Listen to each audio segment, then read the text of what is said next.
가족이라는 단어가 사라질 겁니다. 그리고 가족이라는 단어를 찾기 위해서 후속 세대들은 인터넷을 쳐야 될 거예요. 도대체 가족이 뭐지? 옛날 사람들은 뭘 가족이라고 불렀지? 가족을 결성하는 것은 굉장히 위험한 카드예요. 가족은 한 환갑 넘어서 결성해야 돼요. 최근에 인구 감소 부의 대전환 또 책을 또 직접 집필해 주신 분이기도 하시죠. 전영수 교수님을 모시고 얘기를 좀 나눠보려고 하는데요. 저희 월브TV 시청자분들께 인사 한번 나눠주세요. 안녕하세요. 반갑습니다. 한양대학교에서 공부하고 있습니다. 전영수입니다. 인구 문제에 대해서 요즘 참견도 많이 하고요. 이 화두를 좀 잘 풀어가는데 작은 좀 재료가 됐으면 좋겠다는 생각을 합니다. 그 한국의 인구 문제에 대해서 위태롭다는 의견은 뭐 우리나라에서뿐만이 아니라 글로벌 뉴스에도 이렇게 대두가 되더라고요. 한국이 미쳤다 뭐 이런 식으로 뉴스가 나올 정도로 어마어마한데 현재 한국이 어떤 문제를 갖고 있는 건가요? 나라 밖에서 정말 요즘 한국 걱정을 많이들 하십니다. 네. 이유는 간단한 것 같아요. 사실 한국은 전쟁 끝나고 나서 아무것도 없는 상황에서 국가의 비전을 설정하고 그것을 이제 실행하는 여러 가지 전략들을 채택하면서 앞만 보고 내달려 왔죠. 덕분에 사실은 뭐 우리 두 세대도 지나지 않았는데 선진국 반열에 뛰어들었고요. 네. 또 우리가 사실 뭐 필요한 힌트 같은 것들은 또 우리보다 먼저 갔던 선발자들이 있었기 때문에 한국은 사실 잘만 추격하면 굉장히 우리 학습 비용 없이 네. 많은 결과들을 가지고 있었던 것 같아요. 그런 점에서 이제 앞에 있는 선발자가 존재하는 것은 굉장히 유리한 환경입니다. 근데 가끔 이제 한국 상황이 어떠냐? 없어요. 앞에 아무도 없습니다. 더 중요한 거는 아무도 없는데 그럼 뒤를 따라오는 사람들은 있겠죠. 네. 근데 뒤도 안 보여요. 바로 뒤엔 안 보이는 안 거예요? 보입니다. 결국 압도적인 타의 추정을 불허하는 정도의 결과 숫자를 보이고 있다는 것 같아요. 그래서 사실 숫자라만 놓고 보면 굉장히 위험한 상황인데도 불구하고 한국 사회 숲을 보는 사람들은 나무를 못 보고 나무에 있는 사람은 숲을 또 모르지 않습니까? 네. 사실 이제 전 지구적 관점에서 여러 이슈를 다루고 있는 해외의 시선이나 석학들이나 이런 걸 볼 때는 그들의 고민이 하나같이 야 만만찮다. 니네 지난 5년 동안 10년 동안 도대체 무슨 일이 있었니? 선진국이 지금 60년 70년 동안도 못 해온 길을 너는 어떻게 3, 4년 만에 그것도 계속 스스로 기록을 경신하면서 여기까지 왔니? 아마 이게 외신에서 해외에서 바라보는 한국의 많은 위기들 중에서 중첩된 원인으로서의 아마 인구 문제를 보는 시선이 아닐까. 작년 이제 4분기 합계 출산율에서 듣도 보도 못한 숫자를 이제 보게 됩니다. 0.65라는 이게 4분기였죠. 4분기죠. 만약에 이 상태로만 계속된다면 글쎄요 5년 후 10년 정도 조금 어떤 그림을 저희가 좀 그려볼 수 있을까요? 네, 말씀하신 것처럼 우리가 숫자로 많은 정보를 사실은 확인을 할 수가 있죠. 그러려면 사실 비교 잣대가 있어야 되거든요. 작년 4분기 사실 이제 0.6단위까지 떨어졌고요. 네. 이제 작년 평균치입니다. 이제 1년 평균치는 잠정치로 이제 얼마 전에 발표가 됐죠. 0.72입니다. 자, 중요한 거는 이제 0.72가 갖는 이 숫자의 의미가 뭐냐? 두 가지 포인트로 우리가 살펴볼 필요가 있어요. 일단 절대 기준으로서 인구가 유지되는 숫자는 그럼 얼만데? 를 알아야 되겠죠. 네. 남녀가 결혼하셔가지고 둘을 낳으면 현인국이 그대로 유지가 되겠죠. 그렇죠. 근데 이제 그 낳은 친구들이 결혼 정년기, 그 다음에 그 소위 이제 자녀를 출산하는 그 정년기까지 또 잃어버린 친구들이 있어서 통계상 0.1을 더 더해서 2.1명이 되면 인구 유지선이다. 혹은 인구 대체선이다 뭐 이런 단어를 써요. 뒤집어 얘기하면 한국은 과거 한 2000년 이상 계속 2.1명 이상이었던 거죠. 심지어 전쟁 때조차 또 인구는 늘어났었어요. 우리는 지금 0.72까지 떨어졌죠. 이렇게 떨어진 게 그러면 긴 시간을 가지고 떨어졌냐 이렇게 보면 될 것 같아요. 사실은 2.1명이 언제 우리에게 있었냐 하면 1983년이에요. 83년도는 우리나라 인구 정책이 산하 제한을 했던 정책이에요. 지금 뭐 정반대입니다. 아마 놀라실 텐데 네. 그때 이제 영동 개발에서 강남 아파트가 막 입주를 시작하고 이런 상황이었는데 대규모 미분양 사태가 났었어요. 가점을 주는 상황으로 그 정관 수술이라 그러죠. 네. 산하 제한을 하겠다라는 의지를 밝히면 그 강남 아파트에 가점을 줘가지고 입주할 수 있도록 뭐 이런 식의 이제 상황도 많이 있었어요. 정반대 상황이죠. 근데 안타깝게도 그렇게 이제 2.1명 즉 우리의 산하 제한 정책은 굉장히 유효했습니다. 전 세계에서 아주 아마 압도적인 성적표를 냈다라고 보면 될 것 같아요. 이제 아쉬운 건 그런 거죠. 그렇게 떨어뜨렸으면 그럼 늘리는 것도 좀 압도적으로 늘려주면 아무 문제가 없죠. 그렇죠. 이게 쉽지 않다라는 거예요. 지금 83년이면 2024년이니까 거의 40년이 네. 흘렀어요. 뒤집어 얘기하면 40년 전에 이미 한국 인구는 줄 수도 있겠다라는 징후가 나왔다는 거죠. 근데 그 시점에 여전히 인구는 많아요라는 정책을 썼고요. 우리가 이제 아이를 더 낳읍시다라고 하는 저출산 위기 정책들을 썼던 거는 2003년 4년 시점이에요. 이때 이제 저출산 고령사회 기본법, 네. 그다음에 저출산 고령사회 위원회 이런 것들이 생기면서 지금으로부터 20년 전이거든요. 네, 이제 그러네요. 20년밖에 안 됐어요, 사실은. 이제 애기 낳읍시다 하는 게. 사실 시점은 20년 전에 있었는데. 그러네요. 사실은 그 40년 동안 선제적이고 미시적으로 만약에 적당한 정책들을 폈다면 적어도 이게 반전은 못해도 떨어지는 그냥 기울기는 조금 관리를 했을 수도 있어요. 0.72라는 것은 그 이전 연도 바로 2022년에 이게 0.78이었어요. 그러니까 1년새 0.06이 줄었잖아요. 네.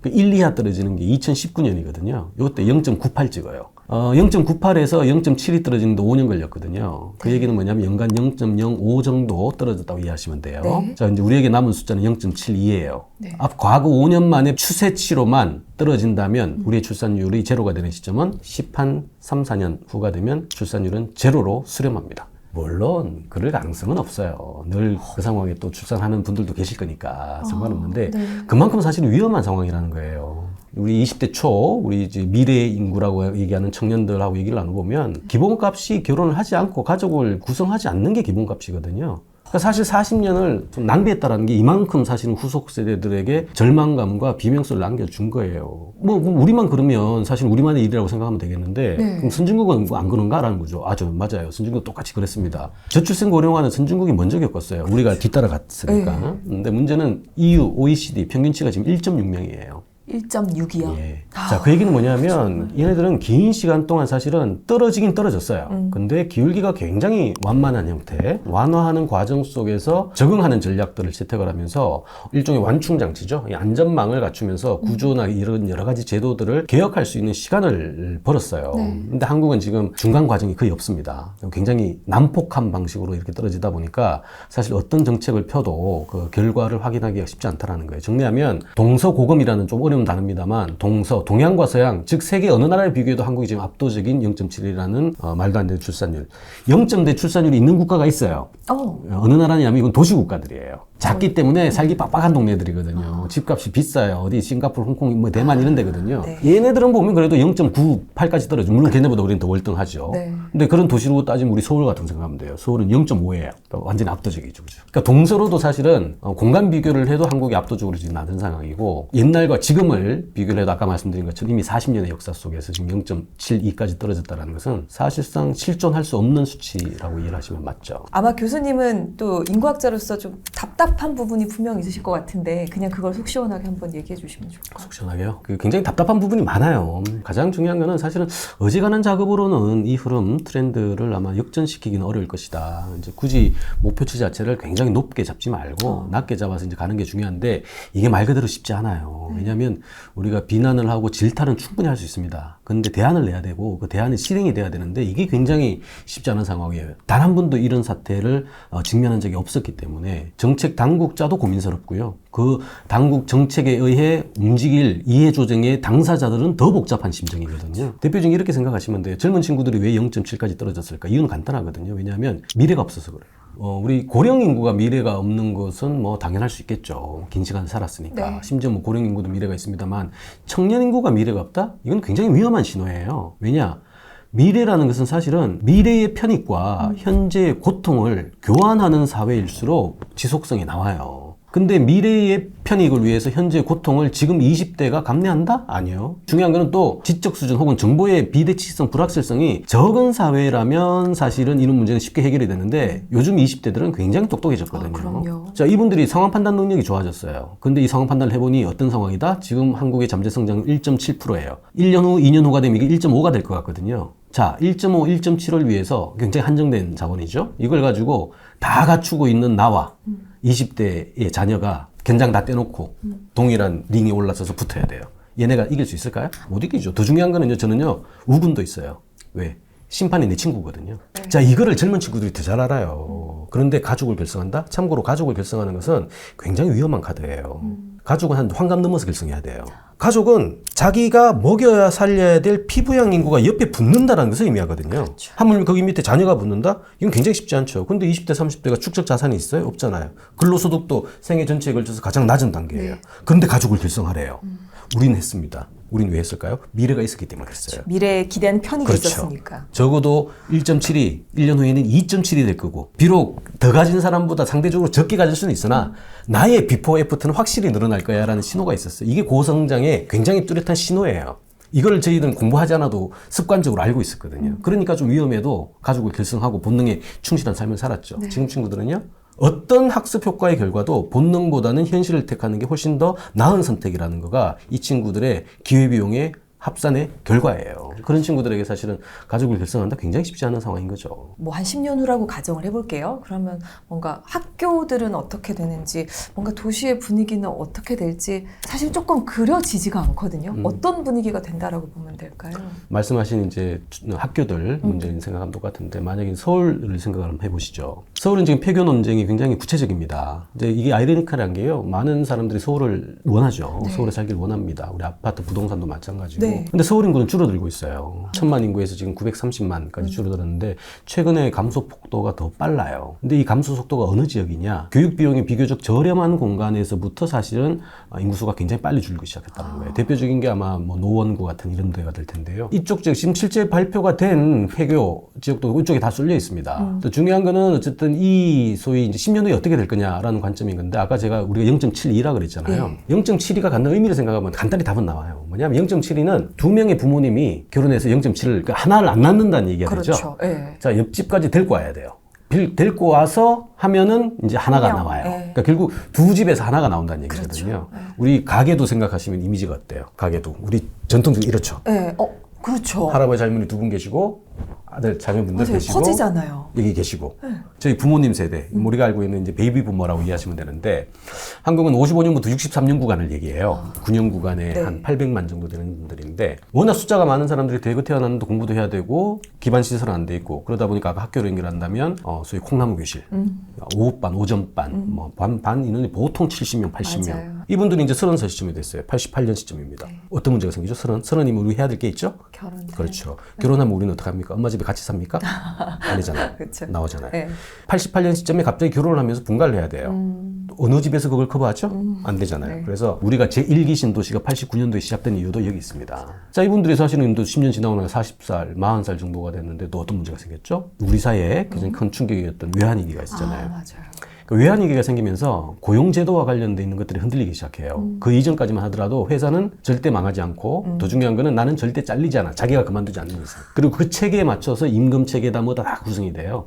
근데 갑자기 외환위기가 생기니까 자르기 시작하고 회사가 엎어지네? 고용의 안정성과 관련돼 있는 구조 변화가 처음으로 목격되는 게 58년 개띠들이 40시점이거든요. 자, 이분들이 지금은 이제 어떻게 됐습니까? 작년 기점으로 65세가 됐어요. 이제 은퇴를 했죠. 네. 이제 벌써 했습니다. 갑자기 80만이 지하철을 공짜로 타요. 유지되겠습니까? 안 되죠. 그리고 그 돈을 내야 될 친구들은 20만 대예요. 커버가 안 되죠. 자, 이런 이슈들 때문에 사실은 한국의 여러 가지 교육제도다 뭐다 이런 것들이 만들어졌는데, 자, 그분들 하나같이 이제 도시 공간에서의 밀집 이런 것들을 이제 만들었다라는 것이죠. 근데 그 결과 서울 인구가 지금 1000만에서 930만까지 줄어들었다. 그 충격은 소위 서울 공간이 가지고 있는 그 치명적인 문제, 바로 사람들은 원하는데 살지 못하는 딜레마. 소득은 늘지 않는데 물가는 높아요. 그렇죠. 이건 경제적으로 공존할 수가 없는 사실은 넌센스죠. 네. 왜냐하면 물가는 막 뛰어요. 대표적인 게 이제 집값이죠. 부동산 막 뛰는데 자기 월급 막 안 뛰주거든. 맞아요. 이 엇박자가 생기잖아요. 네. 근데 이게 기성세대는 버텨요. 아까 얘기한 58년 개띠들은 버텨요. 근데 70년 개띠도 버티거든요. 근데 그 다음에 있는 82년 개띠들도 못 버텨요. 왜? 축적 자산도 없는데 근로소득은 더 없거든요. 근데 이제 결혼을 하래요. 하겠습니까? 못하죠. 그렇죠. 못하죠. 직주가 분리되는 방향. 바로 직업 공간은 서울. 그래서 멀리는 못 가거든요. 지금 서울이니까. 주거는 이쪽으로 떨어지는 거예요. 이게 불쌍하니까 국가에서 국토교통을 맡고 있는 부처가 광역교통망이 깔아주는 거거든요. 결국 이거는 사실 후속 세대가 자유롭게 직주의 분리 현상의 갈등들을 좀 줄여주는 방향으로 이제 이 문제를 만든 건데 이때 나가는 친구들이 누구냐? 아까 얘기한 20대, 30대 혹은 40대 아이를 양육하는 단계의 부모들이 그냥 빠져나가는 거예요. 그렇죠. 그 친구들이 그렇게 빠져나가면 자녀들 다 데리고 나가거든요. 네. 그럼 어떻게 됩니까? 학교는 폐교될 수밖에 없는 거죠.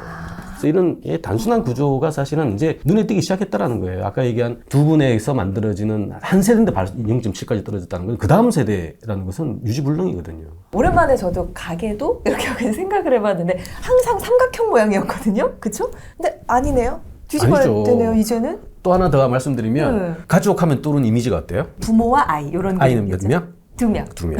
4인 가족 모델. 네. 이거 1960년, 70년대 만든 거예요. 우리나라 사회가 이 4인 가족이 가장 삶을 최적화해서 살 수 있도록 구조가 재편된 사회예요. 자, 문제는 지금은 이 비율이 어떻게 됐을까요? 라는 거예요. 1인 가구가 벌써 44%입니다. 이제 가족은 뭐요? 혼자 밥 먹는 게 가족 이미지로 나와야 돼요. 요즘 자녀들요, 10대들, 이른바 혼자 태어났거나 네. 혹은 옆집에도 친구가 없는 거에 이제 익숙한 친구들 같은 네. 경우에는 예를 들어 이제 호칭 자체가 어려워요. 왜냐하면 부모 세대도 굉장히 적은 핵가족화 세대에 태어난 친구들이거든요. 네. 뭐 이런 거죠. 이모와 고모를 구분 못 해요. 우리 이모는 이쪽에 있으니까 이모, 저쪽에 있으니까 고모 뭐 이런 거잖아요. 네. 외삼촌이니까 왜? 네. 태어나서 그걸 불러봤어야 알죠. 모르는데요. 아. 가족 이미지요? 개가 들어가요, 걔네들은. 그렇잖아요. 개가 가족인데요. 왜? 그렇죠. 그럼요. 조금 과격한 상상인데요. 가족이라는 단어가 사라질 겁니다. 그리고 가족이라는 단어를 찾기 위해서 네. 후속 세대들은 인터넷을 쳐야 될 거예요. 도대체 가족이 뭐지? 옛날 사람들은 뭘 가족이라고 불렀지? 지금 0.72가 그걸 가르치고 있어요. 0.72와 1인 가구 44%는 직결되는 얘기거든요. 이게 한 세대 후가 된다고 치시죠. 굉장히 다른 얘기거든요. 자, 문제는 지금 X세대가 이제 중년이 됐어요. 50세에 이제 막 진입을 하기 시작했습니다. 이 사람들이 누구냐 하면 아까도 얘기했다시피 기성과 관련돼 있는 조직이나 제도나 문화에 대해서 최초로 반항을, 그것도 조직적으로 시작했던 세대 중에 하나인 거예요. 맞아요. 오죽하면 뭐 신인류, 신별종 뭐 이런 단어를 썼겠냐고요. 정상적인 사고 체계로는 이해가 안 되는 친구들이니까. 네. 이 친구들이 지금 머리가 허해졌어요. 자, 그 친구들 어떤 문제가 생겼나? 저항이잖아요. 저항의 상징이 뭐였습니까? 기성세대가 하라는 거에 대해서 의심하고 맞아요. 막 부수고 하는 네, 방식이잖아요. 네. 그 대표적인 게 가족이에요. 그래서 저희 또래가 사실은 50세까지 결혼하지 않으면 평생 비혼이라고 하거든요. 지금 50세가 73년생인가요? 74년생 정도가 네. 될 텐데 남자들의 20%가 지금 혼자 살아요. 단 한 번도 결혼하지 않은 사람이 50세 시점에 평생 비혼자가 지금 20%에 육박합니다. 꽤 높은데요? 꽤 높죠. 실제 주변에 보세요. 50세인데요. 총각이라는 사람, 처녀라는 사람 많아요. 그 선배 세대들은 그 비율이요. 3, 4%도 안 됐어요. 그건 급격하게 그렇죠. 확 줄어들죠. 자, 문제는 이제 30년 후에요. 어떻게 될까요? 30년 후에는 이제 MZ가 몸과 마음이 일치하는 기성세대의 저항을 그나마 겁냈던 X세대를 누르고 이 친구들이 중년 혹은 고령으로 진입을 해요. 네. 혼자 사는 거가 표준인 애들이에요. 가족 없어요. 자, 이분들이 60, 70을 향해 달려가고 있어요. 이게 30년 후입니다. 우리가 생각하고 있는 가족과 관련되어 있는 아이디어 혹은 고정관념, 이미지 유효할까요? 라는 것이죠. 유효하지 않습니다. 제가 30년의 단어를 썼습니다만 지금의 추세대로 만약에 한국이 급격하게 바뀌고 바꿀 수 있는 여러 가지 어떤 실험이라든가 이런 제안이 없다면 이건 더 빨라질 거예요. 그 얘기는 정말 가족이라는 단어를 어렵게 설명을 해야 그나마 후속 친구들이 약간 이미지화 시킬 정도의 수준이라고 할까요? 이미 뭐 주변에서는 10대, 20대랑 얘기해보면 나와요. 이모, 고모 모릅니다. 뭐 오촌 당숙이요? 당구장에 있는 아저씨 뭐 이런 거 봐요. 그러니까 0.7이라는 게 그 정도로 심각한 거예요, 사실은. 절대 이렇게 가만히 있어서 될 상황이 아닌 거예요.